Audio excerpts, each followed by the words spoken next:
Assalamualaikum warahmatullahi wabarakatuh. Video ini adalah video tentang peradilan tata usaha negara, salah satu peradilan yang berada di bawah Mahkamah Agung.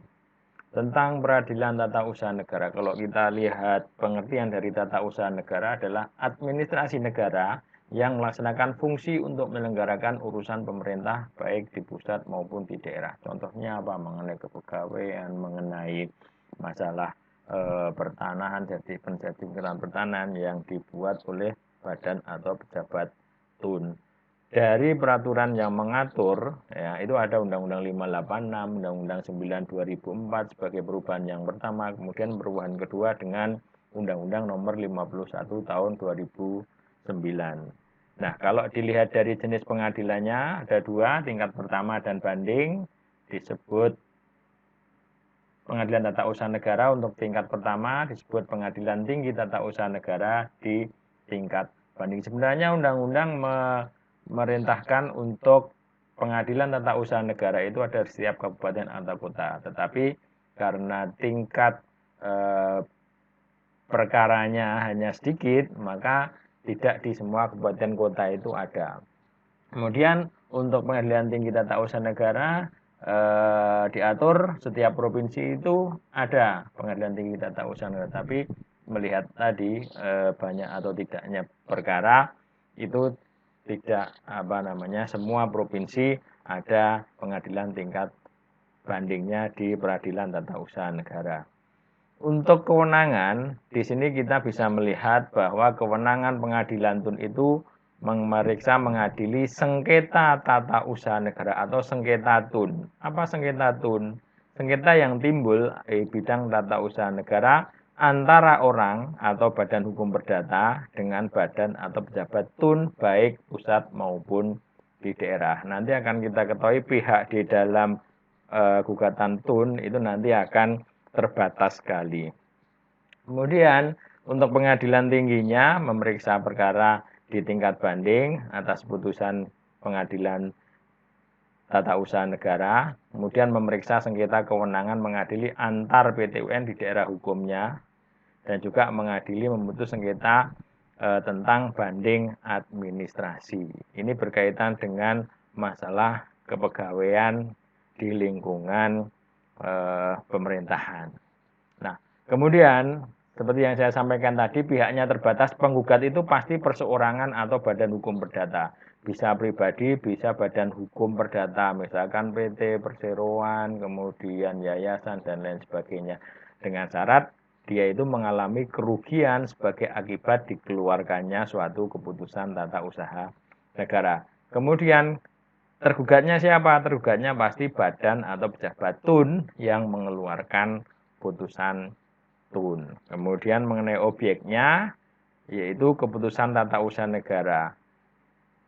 Apa keputusan tata usaha negara itu? Suatu penetapan tertulis. Tertulis di sini artinya bisa dibaca, bisa juga berupa keputusan yang formatnya seperti yang ada di dalam putusan.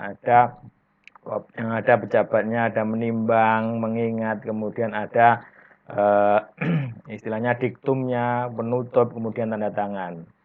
Dinyatakan juga termasuk penetapan tertulis yang berupa memo dengan syarat jelas siapa pejabat yang mengeluarkannya, jelas ditujukan kepada siapa, dan jelas isinya tentang apa. Itu bisa dikatakan juga termasuk syarat tertulis. Kemudian dikeluarkan oleh badan atau pejabat TUN yang berisi tindakan tata usaha negara berdasarkan peraturan perundang-undangan yang bersifat konkret. Jadi tidak boleh abstrak, harus konkret nyata. Individual itu harus tertuju kepada seseorang atau badan hukum. Tidak boleh berupa tujuan ditujukan kepada yang bersifat umum. Kemudian final itu tidak perlu lagi mendapatkan persetujuan dari pejabat yang ada di atasnya. Dan juga menimbulkan akibat hukum. Artinya apa? Dikeluarkannya keputusan itu menimbulkan status hukum atau akibat hukum bagi yang menerima keputusan tata usaha negara tersebut. Di dalam TUN itu ada yang namanya keputusan negatif fiktif. Apa keputusan negatif fiktif?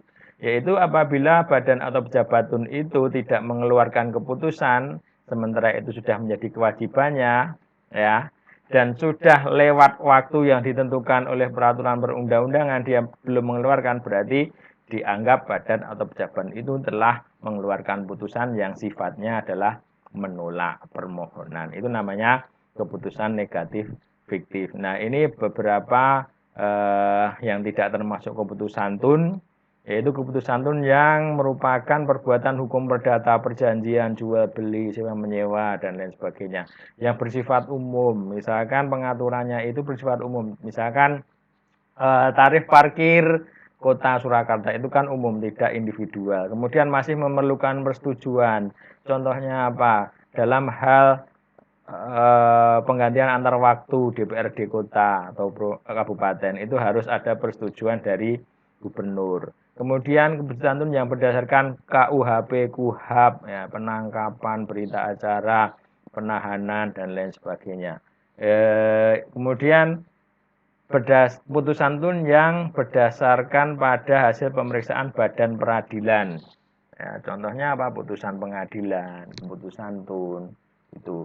Kemudian keputusan tata usaha Tentara Nasional Indonesia ini nanti masuk ke dalam peradilan militer. Kemudian keputusan tun Komisi Pemilihan Umum baik tingkat pusat maupun daerah ini nanti akan menjadi kewenangan dari Mahkamah Konstitusi. Nah, ini ada putusan tun tetapi dia tidak bisa digugat. Karena apa? Karena dikeluarkan dalam keadaan perang, bahaya, bencana alam, atau keadaan luar biasa yang membahayakan. Atau juga dalam keadaan mendesak untuk kepentingan umum. Nah, perlu diperhatikan untuk mengajukan gugatan tun itu ada batas waktunya. Batas waktunya hanya 90 hari, 3 bulan. Hitungnya kapan? Ngitungnya bagaimana? Ngitungnya sejak diterima atau diumumkannya keputusan badan atau pejabat tun tersebut. Itu tentang peradilan tata usaha negara. Terima kasih. Wassalamualaikum warahmatullahi wabarakatuh.